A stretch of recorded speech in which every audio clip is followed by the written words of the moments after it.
എല്ലാവർക്കും നിതിൻസ് ഗരാജിൻ്റെ പുതിയൊരു വീഡിയോയിലേക്ക് സ്വാഗതം. ഇന്നത്തെ വീഡിയോ നെക്സോൺ EVയുടെ എൻജിൻ റൂം സ്റ്റീം വാഷ് ചെയ്യുന്നതിൻ്റെ ഒരു വീഡിയോ ആണ്. അപ്പോൾ എല്ലാവരെയും വീഡിയോയിലേക്ക് സ്വാഗതം ചെയ്യുന്നു. അതുപോലെ തന്നെ ചാനൽ ഇതുവരെ സബ്സ്ക്രൈബ് ചെയ്യാത്തവരുണ്ടെങ്കിൽ ചാനൽ സബ്സ്ക്രൈബ് ചെയ്ത് സപ്പോർട്ട് ചെയ്യുക. അതുപോലെ വീഡിയോ ഫുള്ളായി കാണാൻ ശ്രമിക്കുക. വീഡിയോ ഇഷ്ടപ്പെട്ടെങ്കിൽ അത് ഷെയർ ചെയ്യാനും ലൈക്ക് ചെയ്യാനും കമൻറ്റ് ചെയ്യാനും മറക്കാതിരിക്കുക. അപ്പോൾ എല്ലാവരെയും വീഡിയോയിലേക്ക് ക്ഷണിക്കുന്നു. എൻജിൻ റൂമിൽ ന്യായമായിട്ടുള്ള പൊടിയുണ്ട്. ഇന്ന് നമ്മൾ എൻജിൻ റൂം ക്ലീൻ ചെയ്യുന്നത് സ്റ്റീം വാഷ് ഉപയോഗിച്ചിട്ടാണ്. അപ്പോൾ അതെങ്ങനെയാണെന്ന് നോക്കാം. അപ്പോൾ അതിനായിട്ട് ഞാൻ ഉപയോഗിക്കുന്നത് സ്റ്റീമർ വാൻഡ്രോയുടെ 1.8 ലിറ്റർ കപ്പാസിറ്റിയുള്ള ഒരു സ്റ്റീമിങ് മെഷീനാണ്. ഇത് ആമസോണിൽ നിന്ന് മേടിച്ചാണ്. ഏകദേശം 8 രൂപ അടുത്ത് വില വരുന്നത്. പിന്നെ 2 ഡീറ്റെയിലിംഗ് ബ്രഷ്, പിന്നെ ഒരു ലോങ് ഹെഡ് ഡീറ്റെയിലിംഗ് ബ്രഷ്. ഇത്ര സാധനമാണ് നമ്മൾ ഇതിനു വേണ്ടി ഉപയോഗിക്കുന്നത്. അപ്പോൾ നമ്മൾ ആദ്യം ഈ എൻജിൻ റൂമിൻ്റെ കവർ അഴിച്ചു മാറ്റണം, എന്നിട്ട് വേണം ക്ലീൻ ചെയ്യാൻ.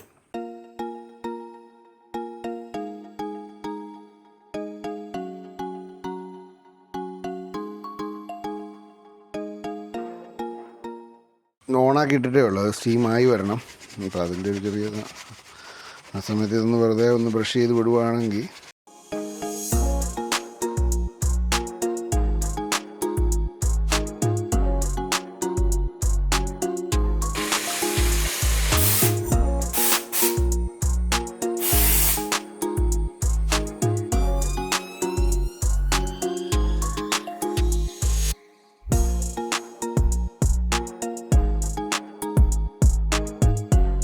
സ്റ്റീമർ വേണമെന്നൊന്നുമില്ല കേട്ടോ വണ്ടിയുടെ എൻജിൻ റൂം ക്ലീൻ ചെയ്യാൻ.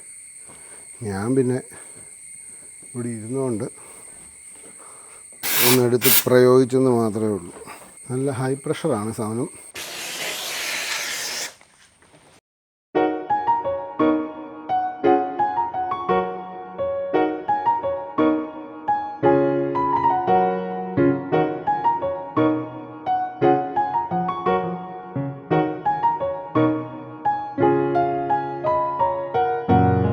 നമ്മുടെ വണ്ടി ഇപ്പം 1.83 ആയില്ലേ.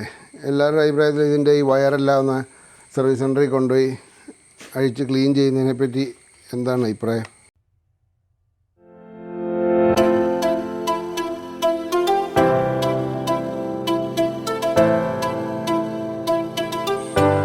ഞാൻ പോളിഷ് ചെയ്യാൻ മെയിനായിട്ട് ഉപയോഗിക്കുന്നത് നമ്മുടെ വേവെക്സിൻ്റെ ഡാഷ്ബോർഡ് ആൻഡ് ലെതർ കണ്ടീഷണർ എന്ന സാധനം. അതുപോലെ ഇതൊരു നല്ല ആപ്ലിക്കേറ്ററും കൂടെയാണ്.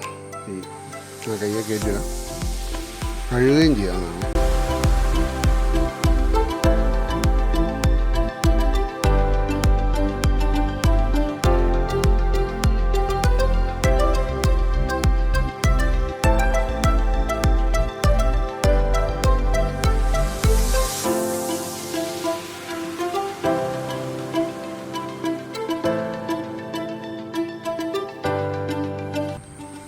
അപ്പോൾ നമ്മുടെ എൻജിൻ റൂം ക്ലീനിങ് കഴിഞ്ഞു.